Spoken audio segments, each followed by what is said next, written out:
Pasangan Vicky Prasetyo dan Kalina Oktarani baru saja kehilangan calon anak mereka. Kalina Oktarani dinyatakan mengalami keguguran setelah detak jantung janin tidak ditemukan. Lantas, melalui Instagram @kalinaoktarani, ia membagikan kesedihannya, Sabtu, tanggal 21 Agustus tahun 2021.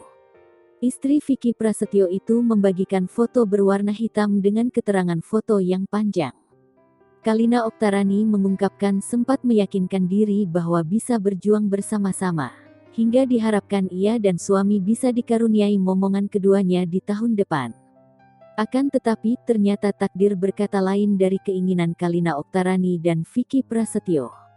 Lanjut, ia menceritakan pada Jumat tanggal 20 Agustus tahun 2021, malam dilakukan tindakan kuret.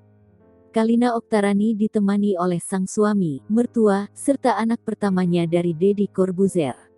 Pada unggahan itu, ia kemudian menyebutkan impiannya bersama calon sang buah hati, di mana Kalina Oktarani ingin bisa menggendong bayinya ketika keluar dari ruang persalinan. Namun impian itu tak bisa terwujud setelah ia mengalami pendarahan hingga keguguran. Vicky Prasetyo langsung memakamkan janin calon buah hatinya di depan rumah tadi malam.